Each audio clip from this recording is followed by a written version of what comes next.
Good evening, everyone. My name is Hailey Kane, and today I will be sharing my faith story. But before I begin, I would like to state that my story is not one great event that led me to Christ, but rather a story of my life with Christ. It all began March 7th, 2000. God gave my parents their biggest blessing, me. Little did I know that only at 1 day old, I had my biggest blessings too. Growing up, I attended Bethlehem Lutheran Church. We attended this church till I was about 7. My dad would like to argue differently, but we'll show the receipts later. My time here at this church was short, but I have a lot of fond memories. For example, attending preschool, Sunday school, and my grandpa going to church with us as well. I was baptized at this church, and my family and I continued to be very involved. I also remember doing the large production around Christmas time called Follow the Star. This was the greatest event. I was heading towards an acting career. 5-year-old Hailey loved dressing up and being part of this large production. Every kid wanted to be involved in all the fun scenes, which was when Jesus was riding into town on a donkey, because that was the only scene we could play in. But someone had to mention that the kids were getting in the way, so the church said no kids in the fun scenes. So we got moved to Sermon on the Mount, where we sat in the freezing cold, listening to an audio and getting yelled at not to talk. One of the most influential memories I have while attending Bethlehem Lutheran was my church family. Wayne and Beverly, who my mom called my godparents, and Brian Kemp, who would send my little sister and I postcards everywhere he visited. At such a young age, I had a great foundation of people who showed through the example their love for Christ. When I was 5, my family and I moved from Canyon Country to Valencia. This also meant that we began transitioning and changing churches. Our family friends, the Arimas, suggested that we go to their church, and I bet you'll never guess where that was. Yep, Christ Lutheran. I remember my first Sunday. I was about 6 or 7, and we went to the 9 o'clock service. As we sat in the pews, in the exact same spot my parents sit in every weekend, and they're in the same spot now, my little sister Jordan and I sat coloring and fidgeting, as young kids do. In the middle of service, my mom got a tap on the shoulder. It was Tim and Rachel Tiemann. They had made us origami toys out of the church bulletins for my sister and I to play with. We felt so welcomed in that moment. Fun fact, my sister still has the origami juice box, and I can tell you it was in the old turquoise watery blue bulletins, if some of you remember them, and we were hooked. Christ Lutheran is where I grew up. Elementary school at CLC was influential and began my development years with God. These years were incredibly formative as I met my childhood friends through these events. Delaney Gibbs was my first friend here. I remember her asking if I was new and if I would like to hang out with her. She is still a friend today. Many more great friends came from elementary school, as well as some of the people I wanted to be just like. David Michael Myers. I wanted to be just like him, and so I did everything he did. He was my Sunday school teacher, I was a Sunday school teacher. He was a leader on retreats, I was a leader on retreats. He did drama at VBS, and I never had the chance because someone took it away. I never got my comedy skits out there.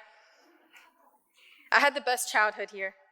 One of the best things was that I couldn't wait to be just like the older kids. Confirmation was held through the 2 years of junior high. We did it. My group of friends had finally made it to the next step. Here we were, young 7th graders, changing schools and thinking we were better than everyone. We were now classified as the older kids and went later on Wednesday nights. Junior high is hard for everyone. Our brains are fogged by puberty and trying to keep up with society norms. Though short-lived, those 2 years allowed me to grow into the young Christian faith. The next step was huge. The group of friends I made 7 years ago are now about to embark on a great transition, high school. The summer going into high school, you are able to attend the high school mission trip. This trip was talked about since I could remember. The stories told about this trip were unlike anything I've ever heard before.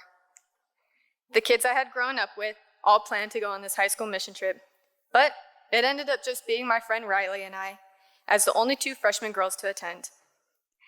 I wanted to bail so badly, but I cannot thank God enough for allowing me to go. This trip changed my whole life, in every way. I met so many amazing and great people that became my best friends instantly. I shared love and friendship and happiness with all these people. They were the ones that guided me through my high school years. Now I can go on and on about this trip, but I'll save that for another day. Though I had the glimmering hope of high school amongst me, that is not how high school is.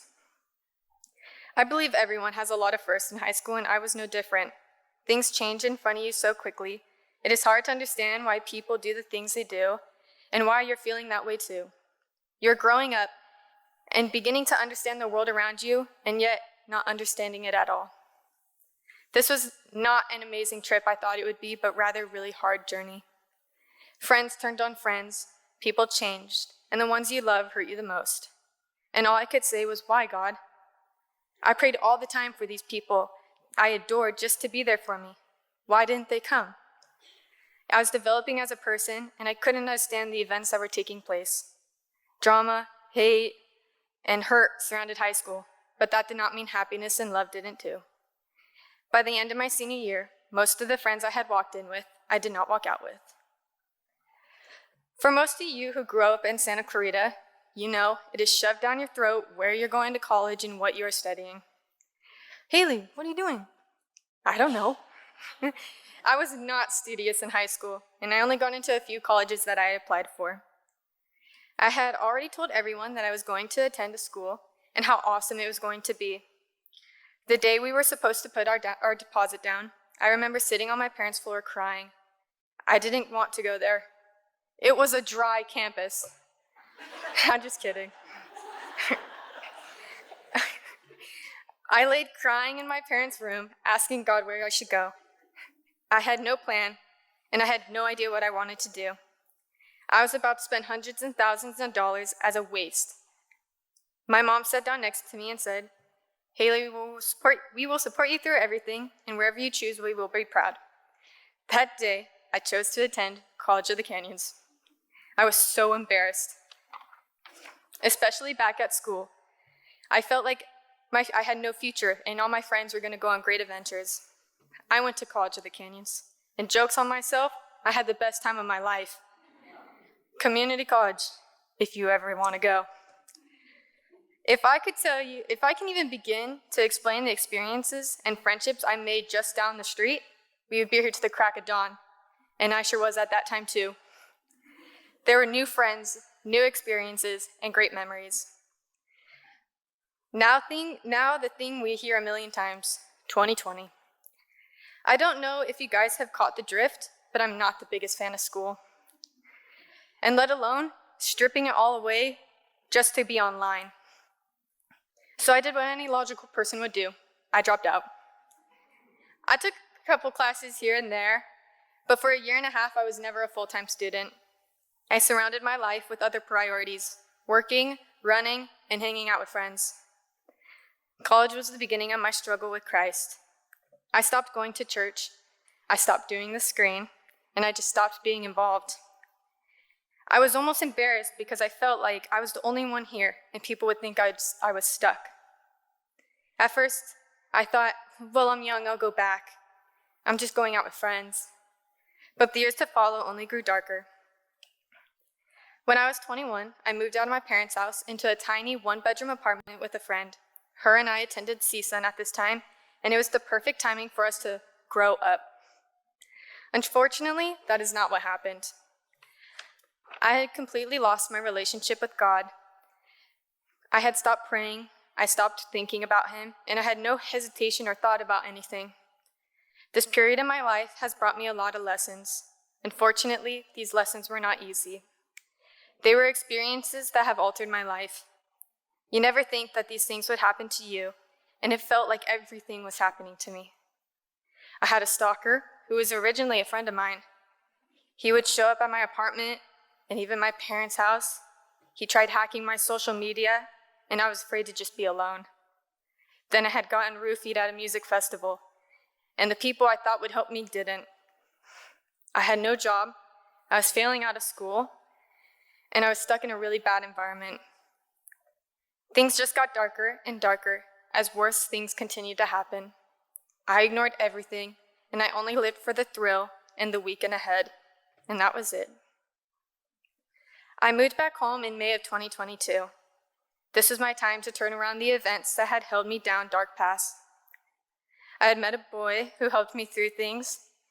I had realized that I had friends I chose to ignore that still loved me no matter what. I got a new job, and I was doing all right in school. I transferred to Arizona State University online, ironic, and I began truly fighting for the career I wanted. God was on my mind, but I still pushed him to the side when other fun things could replace him. 2 years, just about, since I moved back home. I still don't have the relationship I once had. Life was going smoothly though. Recently, I began to walk with Christ again. I joined the young adult Bible study and I pray fairly often. Little would I know that a friend who was walking through her own hell was helping me out of mine. I always wanted to be the person that hears God. I never grasped the reality of truly understanding and listening to him. I thought it was the voices in your head, or maybe just he only talked to certain people. But a couple months ago, her and I, along with our friend, were leaving the bar. I invited them over to my house because I never like things to end. We sat and talked, listened to music, and had great heart-to-heart moments. This would be my first time in my life I had ever felt God talk to me. I ran upstairs, grabbed my Bible from my room, and I gave it to her. I couldn't believe I did that. The Bible had meant so much to me. That was so personal and filled with memories, but with no hesitation, I gave it. It was God, my first time I heard him. Not me thinking or saying he just wanted me to do this. I actually felt him in my soul. This is my faith journey. I did not drop everything and move with Christ after that, but it was the beginning of me regaining my relationship with him. It seemed that every TikTok I scrolled past was a message straight from himself telling me, "Hailey, come back." I started to notice that the people around me were guiding me as well, and I now work for people who are rooted in faith too. God has brought me so many signs, I was just too ignorant to see them. Today, though I still walk through dark times, I am working on my faith story. It's not linear, but it is moving forward. A good friend from church once told me, and it will always stick with me forever, I am grateful I had to experience so many things, because if someone needs a shoulder to lean on, I can sorry, got a little nervous. Let me restart. I am grateful I had to experience everything so that if someone needs a shoulder to lean on, I can help them and they'll never have to feel the way I had felt. My gift from God is not teaching or prophecy, but giving and encouraging. Now I am glad he sent it, not because it hurt me, but because the pain turned me to God. It was a good kind of sorrow, the kind of sorrow God wants his people to have. For God sometimes uses his sorrow in our lives to help us turn away from sin and seek eternal life. Even though I have tasted bitterness, I am determined to savor the sweetness of life. The world will try to harden me, and yet God will forever allow me to stay gentle. I have known darkness, and God is my light. I have never been alone in these dark moments, though. I am blessed to be standing here tonight with my family who loves me, the friends I have prayed my whole life for, and my church family who has never left me. God shows himself in many unique ways, and I hope to continue my faith story here. Thank you.